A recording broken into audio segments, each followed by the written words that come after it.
Adolfo Caminha, ele nasceu na Rua do Comércio, em Aracati, no Ceará. Durante sua infância, passou por alguns eventos marcantes. Um deles foi a morte de sua mãe, que foi vítima na seca do Nordeste. Aos 13 anos, foi morar no Rio de Janeiro, onde anos depois ingressou na Marinha de Guerra e logo em seguida foi a Fortaleza, onde se apaixonou por uma mulher que se tornaria a mãe de seus filhos. Sua primeira obra publicada foi Voos Incertos, em 1886, um livro de poesia. Durante todas as obras publicadas, elas seguiam numa linha que todas tinham características muito parecidas. Suas obras eram densa, trágica e pouco apreciada na época, e repleta de descrições de perversões e crimes.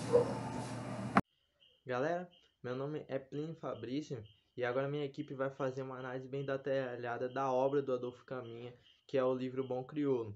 E para isso eu vou começar fazendo um resumo. A história começa com o Bom Crioulo sofrendo a punição em uma embarcação da Marinha porque ele tinha se envolvido em uma briga. Logo depois ele é liberado e por gostar muito de viajar, ele vai para outra embarcação, dessa vez para trabalhar. E lá ele conhece Aleixo. Bom Crioulo sentia sensações como febre, um erotismo, coração batendo forte, coisa que nunca tinha sentido perto de nenhuma outra mulher da qual ele tinha se relacionado na vida. Então ele estava apaixonado por Aleixo e buscava ver ele todo o tempo. E ele ainda se perguntava como é que tinha aquelas sensações por um homem e não por uma mulher. Bom Crioulo, depois de se aproximar de Aleixo, promete ir levar ele para o Rio de Janeiro e à casa de uma amiga. Bom Crioulo leva Aleixo para a casa da doutora Carolina, uma mulher meio idosa, gordinha, e eles ficam lá. Bom Crioulo pede um quarto para ficar a sós com Aleixo. E ele, não contente em só estar com Aleixo, queria possuir ele e se aproveitar dele. Por isso pede que Aleixo fique nu. Ele assedia Aleixo. Bom Crioulo, porém, vivia uma vida tranquila, sendo que depois ele é listado para outra embarcação da Marinha. E por causa disso, ele não conseguia mais ver Aleixo como era antes todos os dias. Isso deixa Bom Crioulo com muito ódio mesmo. Ele não comia, porém também não parava de trabalhar. Só tinha folga em um dia no mês. Então ele estava muito estressado. Porém, a doutora Carolina, ela coloca na cabeça a ideia de se relacionar com Aleixo, de ficar com ele. E ela vai dando pistas disso, que estava apaixonada pelo moleque. Porém, a Aleixo não percebe porque era muito novo e ingênuo. Não percebe isso. E a doutora Carolina, ela é obrigada a dizer que estava apaixonada por ele. Ela diz também que queria dormir com ele, que queria se relacionar com ele e fala para ele não contar nada para o Bom Crioulo se ele voltasse. E Aleixo aceita isso e eles ficam várias vezes. Porém, Bom Crioulo ele é liberado uma vez no mês e ele vai para casa da doutora Carolina. Porém, ele fica com tanta raiva de quanto trabalhava, das coisas que estava sofrendo nos últimos meses, nos últimos dias, e por isso ele não volta para a embarcação. Muito pelo contrário, ele se embebeda de cachaça e ele acaba se envolvendo em brigas. Dois guardas até tentam parar ele, mas não conseguem. E depois de se envolver com um galego, e depois de xingar todo mundo, um chefe da marinha, um capitão, vai lá só para prender o Bom Crioulo. E ele é preso de uma forma que não conseguia se mexer. Porém, ele fica doente e ele vai para o hospital e também porque estava muito machucado. Doutora Carolina vivia muito tranquila com Aleixo por saber que Bom Crioulo não ia voltar.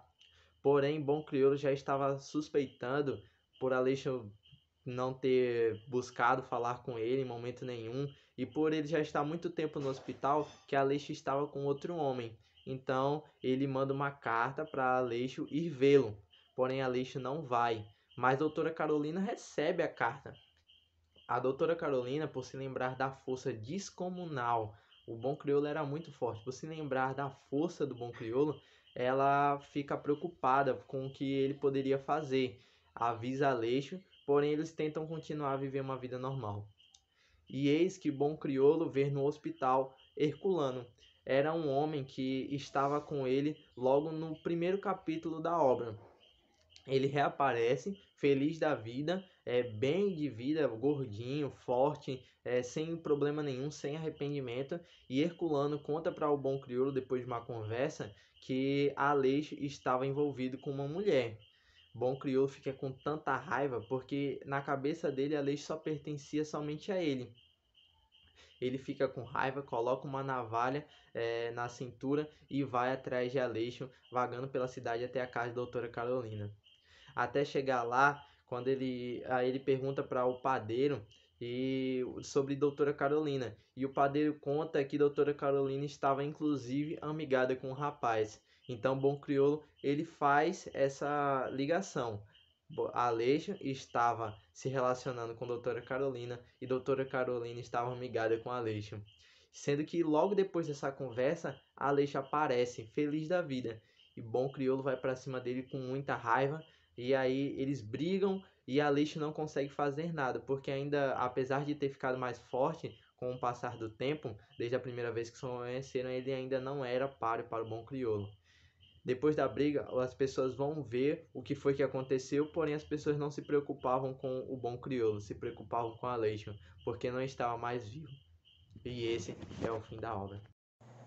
Meu nome é Gutenberg e vou falar como os personagens são apresentados na obra. Bom, vamos lá. Herculano é apresentado como alguém que sempre vive retraído pelos cantos, evitando sempre a companhia de seus companheiros. Ele era tímido e esquivo, aparecia cada vez mais pálido e com o olhar morto caindo de fraqueza. Ele foi submetido a um castigo pelo comandante por ter cometido um verdadeiro crime. Ele foi pego se masturbando no convés. Também é apresentado o guardião Agostinho. É descrito como um homem alto, largo e reforçado, e também o mais valente de todos os guardiães. Ele era o encarregado de aplicar a chibata, e gostava muito de aplicar os castigos. Ele tinha sempre essa frase na ponta da língua: navio de guerra sem chibata é pior do que escuna mercante. Também é apresentado o Santana, e que ele é descrito como um pobre diabo de terceira classe, moreno, cor de genipapo, e cujo nome está escrito no livro dos castigos muitas vezes. Ele é conhecido por tentar sempre escapar dos castigos, inventando inúmeras desculpas, mas nunca dá certo, já que todo mundo ali já o conhece. Ele era gago de nascença, fazia seus companheiros rir só de abrir a boca para falar qualquer coisa. Ele que estava na noite em que Herculano foi pego se masturbando e ele que se meteu na confusão com eles. Também tem o Amaro, o gageiro da proa, conhecido como bom crioulo na gíria de bordo. Ele é descrito como um latagão negro de um físico invejável e muito alto. Ele era habilidoso e valente e possuía forças e habilidades sobre-humanas e que era muito respeitado. Aleixo é descrito como um jovem de 15 anos, de lábios grossos extremamente vermelhos. Possuía um semblante cativante e era muito querido por todos. Também tem a doutora Carolina, que é descrita como uma senhora gorda, que ela alugava quartos na Rua da Misericórdia e apareceu na obra pela primeira vez quando Aleixo e Amaro desembarcaram no Rio de Janeiro. Ela não faz questão de cor nem de profissão. Ela só aluga os seus quartos para bons inquilinos, amigos velhos ou pessoas de boa índole. Bom, foi isso aí. Bom, com todos os personagens principais apresentados, você deve estar se perguntando: qual desses é o protagonista? O protagonista é o jovem Amaro, conhecido como bom crioulo. Ele tem 30 anos de idade, ele é homossexual, negro e escravo, ele é um homem forte e de boa índole, mas porém de espírito fraco, que fugiu da escravidão e se introduziu na marinha. Bom dia, boa tarde ou boa noite. Vai depender muito do horário que esse vídeo está sendo visto. Mas enfim, eu me chamo Fernando Júnior e vou falar sobre os principais antagonistas da trama. Dentre eles temos Aleixo, que com seus apenas 15 anos é descrito num livro como um rapaz de pele clara, olhos azuis, lábios rosados e fisicamente frágil. O oposto de Amaro, que é seu amado. Apesar que mais tarde Aleixo também se envolve com Dona Carolina. Uma mudança em relação ao Aleixo é que no capítulo 4 deixa claro que a relação entre ele e Amaro era como de amantes apaixonados. Um vivia pelo outro, Já agora, quando o bom crioulo partiu em viagem, no livro se diz que Aleixo não sentia muita falta dele. Ele estimava. Amaram, mas não era sangria desatada, que não se acabava nunca, e que não valia a pena esperar por ele e sacrificar sua saúde e mocidade. Capítulo 6, página 62, 63. Aleixo continuou se relacionando com a doutora Carolina. Na obra fala também que o jovem queria esquecer do bom crioulo, varrer ele da mente como um sentimento ruim. Mas a ligação com o negro era muito forte. Por onde Aleixo ia, a figura de bom crioulo o acompanhava. Capítulo 8, página 83 e 84. Antes, Aleixo era apresentado como um jovem franzino, com curvas de moça. Agora, no capítulo 10, está gordo, forte e sadio, muito mais homem. Mesmo com a pouca idade que tinha, seus músculos já estavam desenvolvidos como de um acrobata e o rosto largo e queimado. Em pouco tempo adquiriu robustez física. A doutora Carolina, que no capítulo 5 dizia que venerava o bom crioulo, que era um grande amigo para ela, agora planeja roubar o Aleixo para ela, para assim satisfazer suas vontades, pois estava cansada de marmanjos e queria experimentar com uma criança sem barba, e Aleixo era a melhor opção, mas precisava primeiro encantar o garoto, deixando resquícios de que estaria interessada nele, dando roupas, calçados, almoço e jantar nos dias de folga, entre outras coisas. Pouco a pouco ia seduzindo o garoto com seus caprichos irresistíveis. Capítulo 6, páginas 64 e 65. Até que consegue finalmente o que queria: dormir com um grumete. Página 67. E também na obra fica bem claro que a Dona Carolina odiava o bom crioulo. Até falava em tom racista às vezes coisas como: negro é raça do diabo, raça maldita, entre outras coisas. Capítulo 10. Herculano aparece novamente no capítulo 11, visitando o bom crioulo no hospital. E para a surpresa do mesmo, Herculano estava mudado. Não era mais aquele retraído e esquivo, falando pausadamente. Era outro, gordo, rosado, sem melancolia, nem sombra de tristeza alguma. Herculano ainda continuava na corveta. A primeira mudança que é observada no bom crioulo é que há alguns capítulos atrás ele era como um ser humano fora do normal, com habilidades físicas e extra-humanas. Agora ele está se sentindo magro, sentindo uns longes de fraquezas no peito. Quando trabalhava, sentia uma sonolência profunda. Até seus companheiros notaram algo de diferente em sua fisionomia. Capítulo 5, página 60. No capítulo 7, os sentimentos de bom crioulo estão ficando confusos em relação ao Aleixo. Ele tinha dúvidas e estava pensando em acabar com o relacionamento com o jovem e ir para bordo. Ou então se relacionar com alguma moça negra e viver tranquilamente, pois ele estava adoecendo aos poucos e nem podia ver o Aleixo todos os dias, e que não valia a pena tudo isso. Era cair no desfrute, entre aspas. Coisa que nos capítulos anteriores isso nem se passava pela cabeça de bom crioulo, pois o relacionamento entre os dois era muito forte e eles sempre se viam. Hoje, vem se desgastando com a ausência. E também nos capítulos finais, a obra deixa claro que bom crioulo estava acabado. Já se via os ossos de sua cara. Tinha uma enorme cicatriz e uma espécie de ruga no pescoço, muito longe daquela pessoa de pele sedosa, com músculos de dar inveja e medo. Capítulo 11, página 100. Boa tarde ou boa noite. Meu nome é William e eu vou falar os locais mais importantes vividos entre os dois personagens. Isso acontece em um navio da marinha enquanto Amaro está trabalhando. Também acontece quando os dois chegam no Rio de Janeiro e juntos se instalam em uma pensão na Rua da Misericórdia, cuja proprietária, Dona Carolina, arranja um quarto discreto para os dois. Então Aleixo cedia a todos os desejos do amante, como de observá-lo nu. O ano se passa, durante o qual os dois marinheiros levam uma vida matrimonial secreta. Mas Amaro é transferido para outro navio e ocorre a separação que ele tanto temia.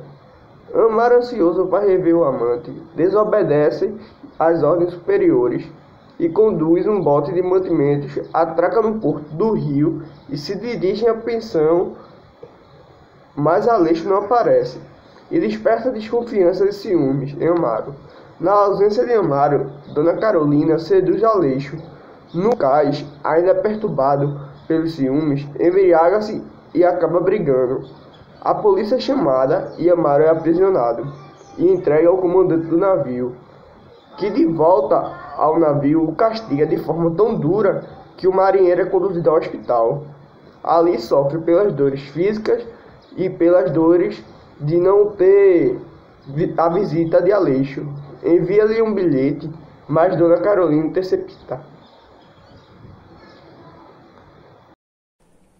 A velha e gloriosa corveta. Que pena, já nem sequer lembrava o mesmo navio do outrora. Como o narrador está na terceira pessoa, por narrador onisciente, ele conhece tudo sobre os personagens e sobre o enredo, sabe o que passa nos íntimos dos personagens e conhece suas emoções e sentimentos. Muitas vezes esse narrador ele tecia comentários sobre o enredo.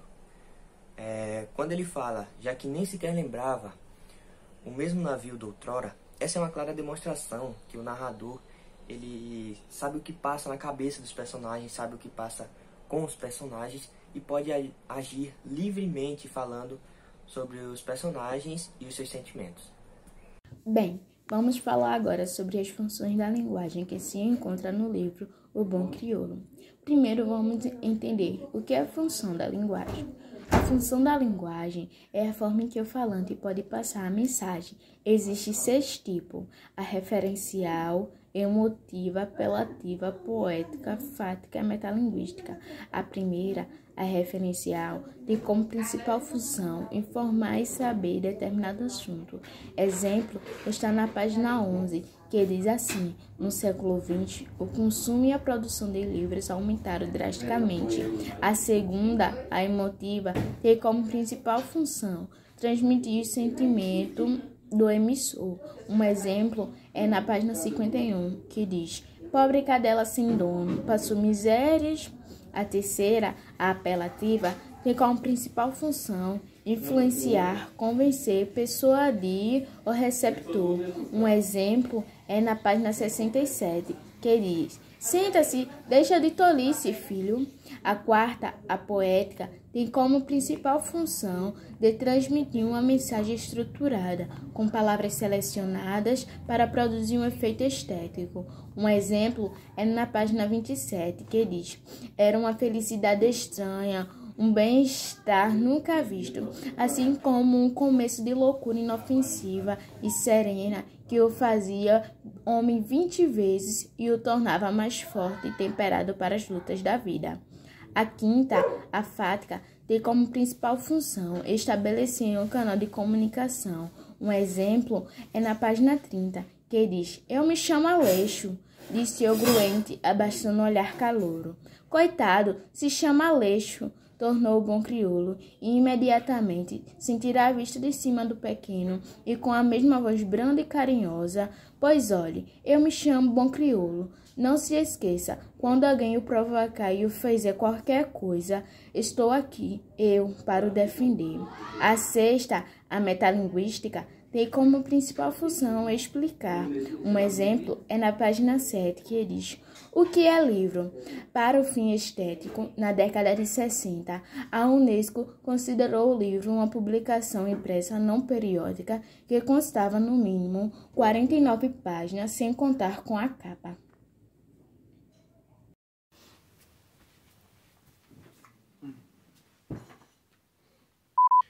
Olá! Bem, como foi designada a missão de indicar essas figuras de linguagem, é isso que eu vou fazer para vocês. Lamento, mas a ordem não está por capítulo, está bem aleatória a ordem.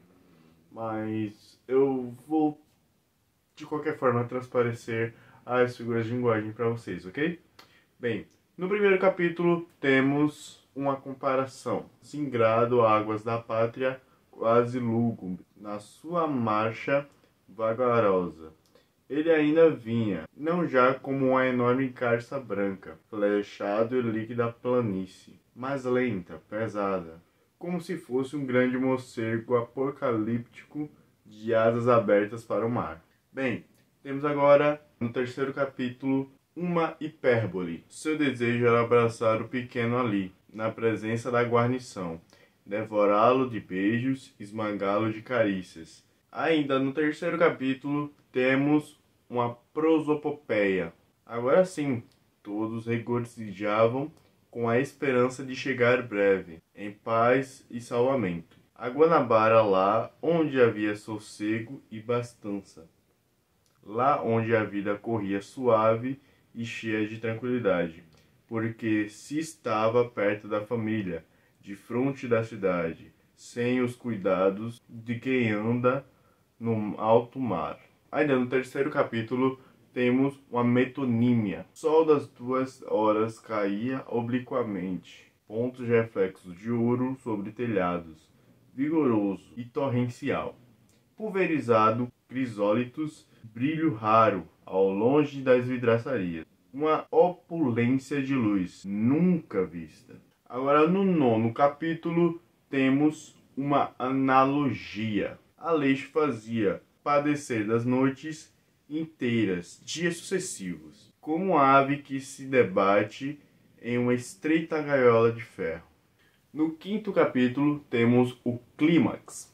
Mas bom crioulo um dia foi surpreendido com a notícia de que estava nomeado para servir outro navio, um de aço, muito conhecido pelo seu maquinismo complicado e pela sua forma formidável de artilharia. No nono capítulo temos um apóstrofe.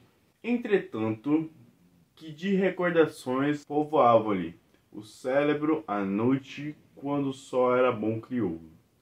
De olhos abertos no escuro, fitando o teto da enfermaria, velada, era só ali dentro de recordações. Meu Deus. Ainda voltando um pouco no tempo, no primeiro capítulo temos uma alusão. Nesse momento, o oficial, ponteirando o óculos de alcance, procurava reconhecer uma sombra, quase invisível, que parecia flutuar muito longe, nos confins do horizonte. Era talvez a fumaça de algum transatlântico. No sétimo capítulo temos uma ambiguidade. Ver aquele homem caído ali assim, no meio da rua, cercado de gente, estrebuchando como um animal sem dono. Aquilo apertou-lhe o coração. No décimo capítulo temos uma alegoria, que era infeliz, todos a desprezavam, estava cansada de sofrer, que a vida era um inferno, que preferia morrer. Bem, outras figuras de linguagem ficaram de fora, porque elas não existem no livro, porque são de cunho musical e precisam de uma certa estrutura para que elas existam e sejam definidas. Sem mais nem menos, vamos para o glossário. Bem, temos algumas palavras no glossário que são simples, dá para você perceber, o leitor dá para perceber. Por exemplo, doutrora. Você sabe que se refere, eu vou ler a descrição técnica porque é muito melhor. Em tempos passados, no passado ou antigamente, você sabe que se quer dizer outra hora, mas só que de uma maneira abreviada, entende? E outras palavras são extremamente velhas. Não dá pra dizer que é só você que não tem um dicionário culto. Não, são velhas, porque elas são utilizadas de maneira comum. É um dialeto antigo, não é uma linguagem, mas não é um português formal, entende? E por isso que você precisa de um pouco mais de atenção. Você, leitor, no caso, você precisa de um pouco mais de atenção e ler esse livro com aquela que esse livro envelheceu muito mal. Por exemplo, você precisa de um Google do lado para você conseguir adaptar, capturar toda a essência do livro, entende? Agora temos outras palavras aqui, como por exemplo monótona, que não é uma palavra antiga, né? Tipo, sim, é uma palavra antiga, mas ainda bem usada. Tipo, é comum a gente se referir como, fulaninho tinha uma vida monótona. E tipo, mas isso faz parte de algumas palavras que nós usamos e não sabemos o significado. Monótona é um adjetivo, é uma palavra que quer dizer que não sofre variação, que não demonstra novidade, mas uma atividade maçante ou enfadonha. Em certa parte do livro, se eu não me engano ainda no primeiro capítulo, é descrita a palavra dragonas. Eu achei que era tipo, que antigamente tinha aquelas, na frente das casas dos ricos, tinham leões, cabeças de leões, se eu não me engano, na frente das casas. E eu achei que seriam, de fato, né, dragões, só que femininos, tipo a mulher do burro do Shrek, tá ligado? Mas não, dragonas é uma peça metálica ornada de frajais de fios, de seda ou ouro, e era usada como um dispositivo no ombro do uniforme militar. Corveta. A corveta é um tipo de navio de guerra. Atualmente, o termo é utilizado por diversas classes marinhas de guerra para classificar uma gama de navios que vai de navios de patrulha até aos navios de escolta marítima. Pintoresco é algo que é digno de ser pintado. Por exemplo, um rosto de uma bela moça, por exemplo. Corcovado. Bem, o Corcovado é bem conhecido, o Corcovado do Rio de Janeiro, mas não quer dizer que aqui o nome Corcovado só se deve ao morro. Corcovado, na verdade, diz de uma pessoa que tem coluna vertebral arqueada, voltada para o chão, corcunda. Ou seja, a palavra Corcovado é, na verdade, uma brincadeira, era um jogo de palavras. O nome Corcovado é um jogo de palavras, entende? Agora, essa aqui é uma palavra bem estranha, cara. Dir-se-ia. Mano, eu não sei nem se eu consegui ler certo, sabe? Mas quer dizer que aliviar-se, entendeu? Na medicina, esse termo é usado para a mulher dar luz e estranhamente também para defecar. Regozijar. Eu li essa palavra agora para mostrar as figuras de linguagem. Regozijar é causar regozijo, alegrar-se, contentar-se, abastança, provimento satisfatório ou suficiente, excesso de provimentos e haveres, abundância e riqueza. E faina. Parece que é um fanho querendo falar farinha, né? Mas tudo bem. Trabalho de participação à tripulação de um navio. Bem, agora eu me despeço para vocês e muito obrigado. Tchau. Bom dia, boa tarde ou boa noite. Meu nome é Rafael e eu irei falar sobre essa estrutura oracional de período composto no ponto clímax da obra. Bom, o ponto clímax da obra se encontra no último capítulo do livro, capítulo 12, entre as páginas 108 e 109.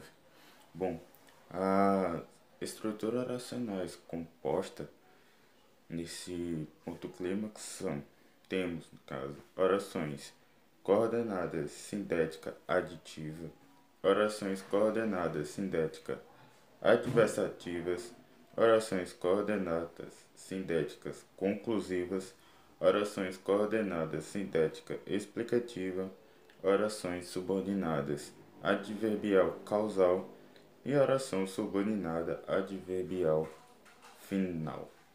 Bom, agora eu irei falar um pouco sobre os personagens principais da obra.